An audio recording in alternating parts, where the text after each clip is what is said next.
سلام علیکم و رحمت الله و برکاته. سلام. امروز نشسته بودم اینجا داشتم. من خیلی دایرکتامو نمیخونم راستشو بخوام بگم، اصلا به خاطر اینکه خودمو بگیرم، به خاطر اینکه قبلا که میخوندم او اکسام لایو گذاشت، قبلا که میخوندم خیلی حس بدی بهم میداد و من دایرکتامو نمیخونم. امروز من اومدم یه سری دایرکتا رو باز کردم فقط سر نهارم.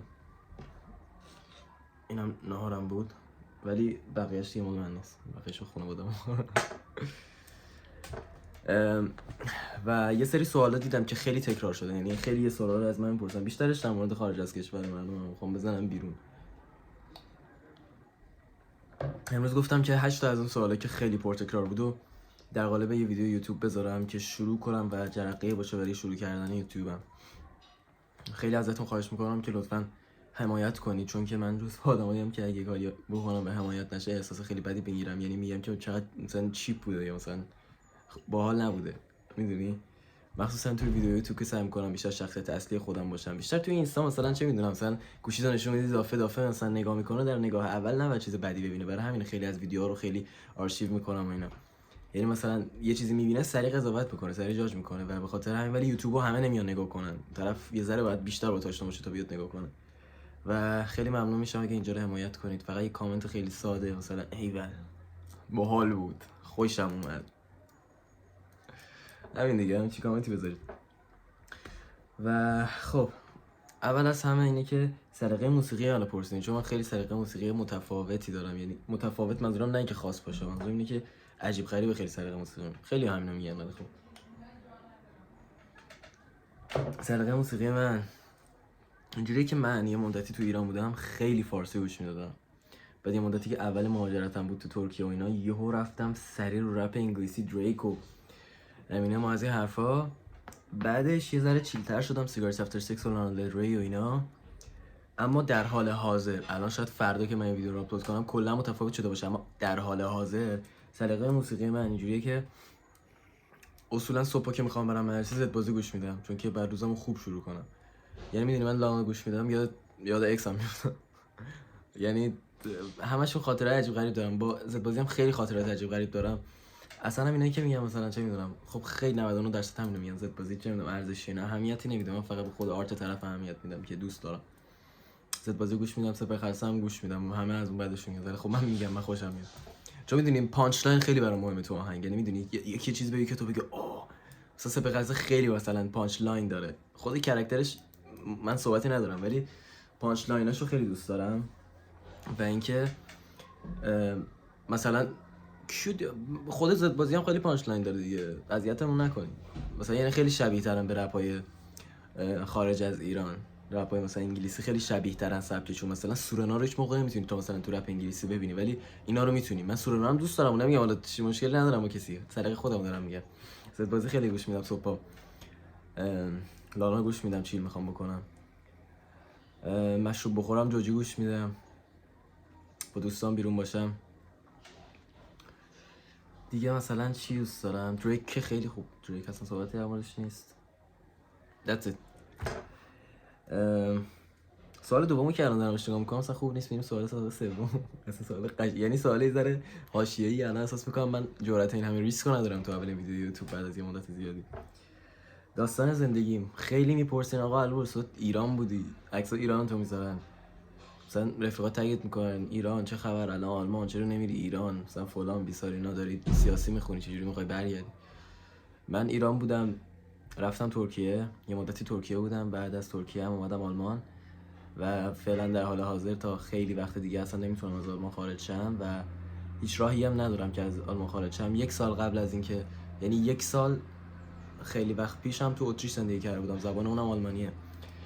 الان من اینجا مدرسه میرم و دارم سعی میکنم به چیزایی که دوست دارم نزدیک بشم. یه کوچولو جو آلمان اینطوریه که تو رو ناخودآگاه سمت اینکه همش خوش بگذرونی و مثلا حواست به آینده نباشه میبره. منم خب ناخواسته بعضی وقتا درگیرش میشم و بعضی وقتا هم نه. الان کجام؟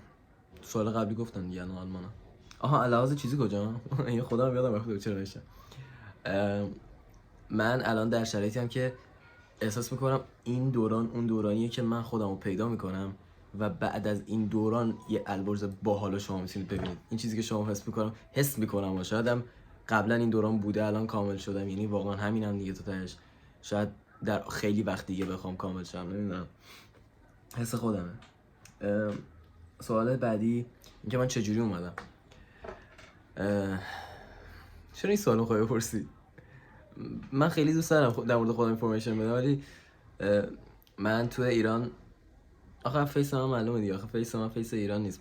طبیعتا کل ایرانیان با جمهوری اسلامی مشکل دارن، به خاطر مشکلاتم با جمهوری اسلامی مجبور شدم خیلی سریع فرار کنم ترکیه. وقتی هم که ترکیه فرار کردم به وسیله دعوتنامه اومدم آلمان. وقتی هم که اومدم آلمان که دیگه بقیه پروسه و آره به خاطر همین هم است که دیگه نمیتونم تا خیلی مدت دیگه هم از آلمان خارج شم. بعد اون مدت هم که کلا هیچ موقع دیگه نمیتونم بیام ایران، چون که اون ویدیوهایی که چیز بود خیلی پخش شده بود، مخصوصا رفت بود اکسپلور بسیجی ها. نمیدونم پست سیاسی من چرا برای اکسپلور بسیجی رفت بود. اکسپلور بسیجی ها 100% بالاخره یکیشون لاکارمون کرده، منم که اسم همه چی معلومه، اون فیس هم که معلومه دیگه. آهنگ خوندن رو از کی شروع کردم؟ آهنگ خوندن رو من واقعا اینو اغراق نمی کنم، واقعا من از وقتی که یادم میاد شعر می نوشتم، آهنگ نمی خوندم. من آهنگ خوندن رو مثلا شاید از 10 سالگی مثلا اینا شروع کردم، ولی شعر نوشتن رو 100%، یعنی نه اینکه حتی موقعی که خوندن نوشتن بلد نبودم با دهنم ریتم می ساختم، یعنی کلا ریتم تو من بود، چیزای ریتمیک خیلی دوست داشتم. فیلمای موزیکال فقط می‌دیدم به خاطر چی سیندرلا، نه سیندرلا چیه، همین چیزای دیزنی خیلی دوست داشتم که ریتمیک بودن. چرا این صدا رو خودم در بودم؟ خب هدفم چیه؟ اول از همه که هدف من اینه که به یه فیم که حالا نه خود فیم، به اینکه صدام شنیده بشه. من خیلی کلا چیزام رو صدام نیست، یعنی خیلی رو صدام غیرت ندارم، رو شعرام بیشتر دارم. یعنی من تمرکزم بیشتر رو شعرام تا صدام، که همه مثلا میگم البته فلان کن مثلا من بیشتر شعرامو دوست دارم نشون بدم، یعنی صدام فقط وسیله است. و کدوم سوال بودم؟ هدفم چیه؟ هدف من که خب 100% مثل هدف هر آدمی رشد کردن توی همین زمینه موسیقیه، و علاوه بر اون هدفم میتونه این باشه که چجوری بگم، پول داشته باشم. پول ندارم الان. خودتو توی 10 سال آینده کجا می‌بینی؟ و آخرین سوالم هست بچه، این دفتر رو نها کنید. این دفتر رو کریسمس 6 سال پیش مامانم واسه کادو واسه من خرید، واسه کادوی کریسمس. اینم دستخط اون موقعه که به انگلیسی چیز نوشته بودم، و اینم نقاشیه که اون موقع کشیدم. اون موقع ایران نبودم، اتریش بودم. یکی این نقاشی رو کشیدم، یکی این نقاشی رو کشیدم. نقاشی خیلی نقاشی دوست داشتم، بچه بودم نقاشیم بهتر بود، ولی بعد که بزرگ شدم نه خیلی دیگه ذره خاطر موتر است. خب 10 سال دیگه خودم کجا میبینم؟ میدونی من یه چیز دارم که خیلی درگیر میشم، اگه درگیر آدمی یا درگیر چیزی نشده باشم 10 سال دیگه خودمو توی اروپا میبینم. اروپا یعنی خارج از اروپا نیستم، احتمالا فرانسه یا چه میدونم، چون فرانسه رو خیلی قلبی دوست دارم، خیلی شهر هنریه. وین هم که اتریش بودم اونم خیلی شهر هنری بود، خیلی من دوست داشتم. و توی اروپا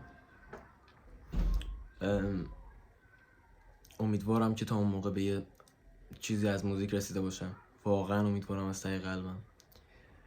و دیگه به جز اون پولدار باشم 100%. کی دوست نداره پولدار باشم؟ و همین. خیلی ممنونم از اینکه ویدیو رو دیدید. لایک و ساب اینا یادتون نره، من از این بازی بلد نیستم. دوستتون دارم شدید به مدت مدید. سلامتی.